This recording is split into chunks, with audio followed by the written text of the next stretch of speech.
Hey guys, how's it going? It's Bethany. For this week's video, I'm going to be spreading autism awareness. I know I'm a little bit late for Autism Awareness Week, but I haven't made a video in such a long time, so apologies for that. And at the moment I have a cold, which I don't know if you can tell, so I'm very nasally and apologies for that. But I thought that this week, to start back up my channel, I would make a little video telling you all about my autism and what autism is. So autism is a condition or a disorder, depending on how you go about it. It's known as ASC or ASD. There used to be different sort of subtypes, so you could have HFA, you could have severe autism, you could have PDD, PDA. There was all these different subtypes, but now since the DSM-5 criteria came into play, which I think it came into play sort of either last year or the year before, I'm not quite sure. I just know that since that came into play and since everything was changed, it is now just autism, so it makes life a lot easier.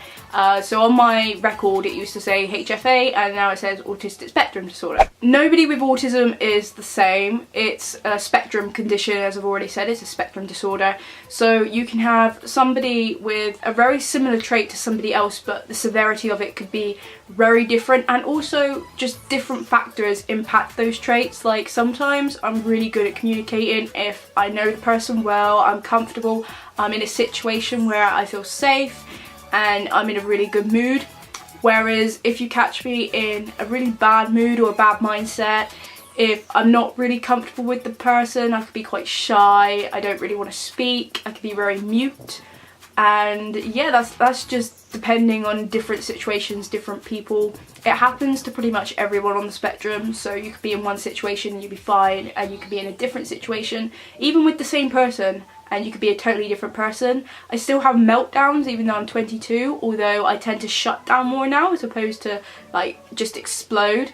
My last meltdown was actually back in 2015, and it was when I was in hospital. I was in hospital for 5 days, and obviously I was out of my routine, different people, I didn't like it, and I just couldn't cope, and my brain went into overload. And it's all to do with sensory and emotions, because we don't always, I speak on behalf of myself anyway, we don't always regulate our emotions very well or process things, and it takes a lot slower for us to process. So you could tell us a piece of information and we might not know straight away. We might have to have maybe 6 seconds or more than the average person to actually retain that piece of information and to give you an answer. So that's why you should always sort of write things down or wait longer for a response. Don't expect it instantly. It's not our fault, it's just the way our brains are wired, or at least that is the case for me. So sometimes I may pause before I answer, or sometimes I just answer and I don't think, which is a lot of the time. I tend to have no filter at all. So a lot of my close friends will know, well, one close friend, I don't actually have that many friends at all. I had a really hard time growing up making friends, and I've made some and then they've just gone, or I've pushed them away, or it's just been easier to just keep maybe 1 or 2 friends for me. It's always been that way pretty much. I've not really been a popular kid or someone that's liked to have many friends or found it easy making friends, so I just stick to maybe 1 or 2, and that's just how life's always been. When I was younger, growing up, making friends, school life, it was really hard, I'm not gonna lie. Secondary school was a lot easier because they were a lot more understanding, I guess. They had a lot more support because obviously it was a bigger school, more students, but there was more staff and everything, so the support that they could offer was a lot more than my primary school could offer, because my primary school only had one-to-one.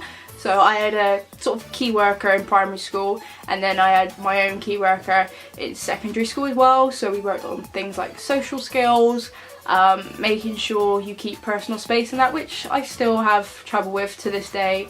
It also impacts things because it's a developmental condition, it's neurological, you're born with it, even though you're not always diagnosed with it. I don't think anyone's really diagnosed with it instantly, but I guess the more obvious your autism is and the more severe it is, you would get diagnosed at a younger age. I'd say 7 is a fair age for someone who's actually only got high functioning autism. And it doesn't mean easy autism, I will add that.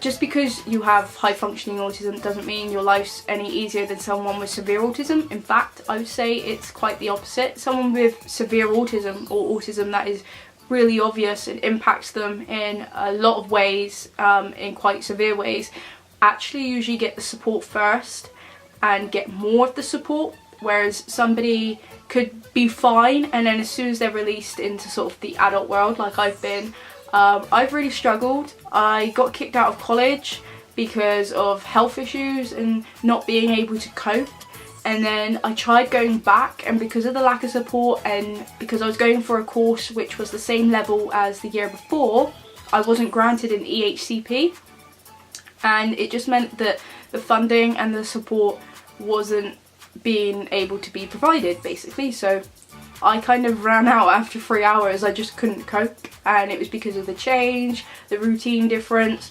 meeting new people. I just can't handle everything at once, and it was a bit in an overdrive for my brain basically.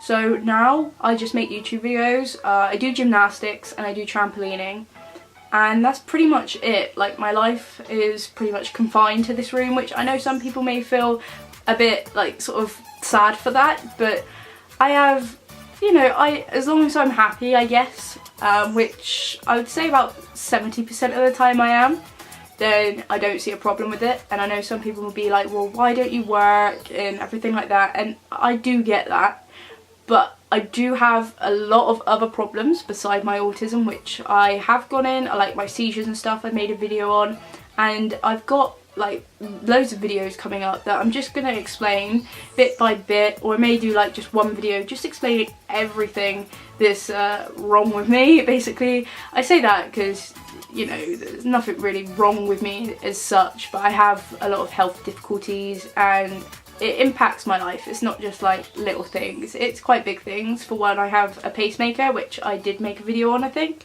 or I did say in a facts video. I think it was actually in my very first video. So I have a pacemaker, and I have a heart condition, I have seizures, and I have autism, and I have other little bits and things in between, and things that just keep propping up. Since I was 17, I've basically gone through life with just 2 conditions, which is my autism and an underactive thyroid. And then when I was 17, everything else just propped up, and it's kept propping up since, which is really annoying. And just having to deal with that, besides everything that I dealt with before because of my autism, is, I'm not gonna lie, is quite hard, but you just sort of learn to get through it. But if any of you who's watching this have autism, know of someone with autism, comment down below. There's a lot more things about autism. There's like sensory problems that sort of interlinked with it. I was one of the awkward ones, as my dad and mum would say. I have hyper and hyposensitive processing disorder, just as a part of my autism. But yeah, autism doesn't stop you from necessarily doing anything. It's not as such, like if you're in a wheelchair, it stops you from walking as such. I guess that's one way I could put it.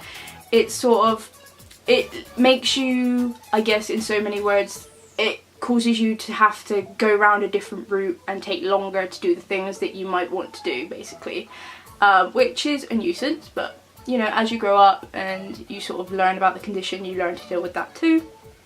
But yeah, that's pretty much all I can say on my story with autism and just my life. And I will do a day in the life, perhaps one day I will vlog, maybe put that on this channel, maybe put it on my second channel. But yeah, if you have autism, leave a comment down below. You tell me how your life is going. I can't even get my words out today, I'm sorry. But yeah, this was just a nice sit down video, and I wanted to do this just fresh, not really much editing and everything like that, just to get back into things. So I hope you like this video. Make sure you give it a thumbs up, comment down below, and subscribe for more weekly videos. And I will be trying to do weekly videos instead of saying that I'm going to do weekly videos and then leaving it for months until I do another. So I apologise for that, honestly. I am busy, surprisingly, even though I don't work and stuff. There are other things that I do, and it's all to do with motivation and everything as well. If I'm not motivated, I just don't do it, simply as that. Like, I didn't go to the gym for 2 months simply because I wasn't motivated. But yeah, so I hope you enjoyed this video, and I'll see you all next Monday. Bye!